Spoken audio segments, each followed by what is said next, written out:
This is your everyday common carrier looking white shark that goes down the road. Can carry anything. I have two corrosives on here. Now you remember on that tanker truck out there, we had the numbers? Why do I have two corrosives on here? Anybody can answer that? Because you might have more than one exact type of corrosive. Two things. One, if you're carrying over 8,800 pounds of one single type corrosive, one unit, in other words, an 1824, if there's 8,800 pounds or 4,000 kilograms, you placard that number. It could be a flammable, it could be a poison, whatever. In this case, it's about maybe 2,500 pounds, but it's an empty container. One container. It's called an IBC, or an intermediate bulk container. Most people refer to them as totes. A tote, because it's over 110 gallons, is now got to be placarded with this number. So if you come up to a box truck and you see something like this, you've got probably a whole lot of something on there, one product, or you might have a whole lot of something in one container. So that's one thing to keep track of. I have this one on here to show you that it's only a drum also. So when we get into the trailer, you'll see what's going on, why I have the two placards on here.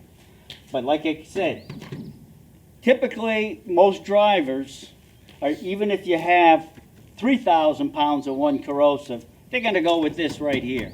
They're not going to go with flip these numbers, because it's kind of a pain. Unless somebody gives them a slide in here and say, this is what I have. But that's what you're going to pretty much experience.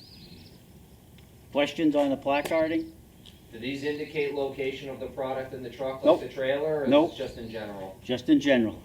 It could be in the nose, it could be in the rear, things like that.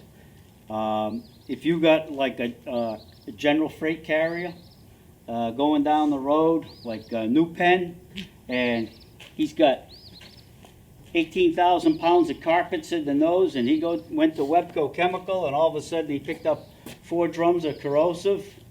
It's going to be here, and then he goes to Rogers Corporation after and picks up some Poron to fill out his load. The corrosive's in the middle of the trailer, so you never really know where it's going to be. It's a mystery. Okay, want to head in? A hazardous load has to be secured, either with load bars or with straps. A lot of times with load bars, a load may also be secured or with straps behind plywood. Like if it was a bunch of small buckets, you're not going to strap all these little buckets, 4 high or 3 high. You're going to put them up with plywood and strap it with that. So that's different ways that you have to look at the loads. But all hazmat loads have to be secured in the truck. If they're just thrown in the truck like it was 1972 and you got stopped by the DOT, you're looking at a pretty serious fine. This is why I placarded the 1824 for this IBC or tote bin. Again, it's empty, so the way it's secured right now, because it's one unit, if it was one unit in full, it would be secured in a much more different fashion. Okay? There are 2 ways that these load bars work. This one here, if you look at it, there's a little lever here. Because when you put it down in here, and it locks in, and then to unlock it, push that down, lift up. This unit here, the lock unit is like here. You'll see a little like ear coming up. Do it, lift up, and pull out. And when you go to resecure, it's the same thing. The same way these straps work. Now, you're coming in here, you're going to have heavy gloves on, you're going to be fumbling around. Just take your time. If it's typically, all you got to worry about is that little lever. That works the best with the gloves. If not, you gotta try to get your thumb in here and pull these down. And that's, because this truck here also has, if you'll notice, it's like a fiberglass, it's just almost like daylight in here. Picture aluminum roof on here, it's gonna be dark. So that's another thing you gotta worry about. If it's a solid aluminum roof, you're gonna be in here in the dark, you're gonna be working with flashlights, manpower helps. So those are just some of the things to think about. Okay, so that's, and then the straps.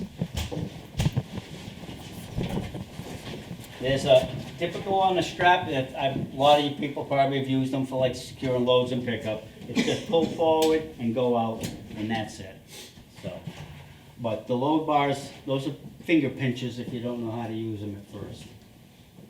Okay? One thing you might wanna note is the angle of this trailer. Oh yeah, it's all forward down. So if you're called out to something, you know, be aware, if you happen to go by it on the outside, make note that when you open the door, your hazardous spill is gonna be at that end. Yeah, the thing, if it's an accident, you know, if the truck's going downhill, curbside tends to leak more that way because of pitch in the road. There's a bazillion scenarios you can address, but, you know, just look at it. The other thing is, most trucks are aluminum and wood, and aluminum and wood. Wood is pretty good, non-reactive material. Aluminum is very reactive. It reacts with strong acids and reacts with strong bases. You know, that's why Drano used to work so well, because there was aluminum shavings in those powdered little pellets of it. And when you dumped it in and you hit it with water, and then the aluminum reacted with the sodium hydroxide or the Drano caustic, and it caused all that fizzing action to take place in your drain. So those are a couple of things you consider. Okay.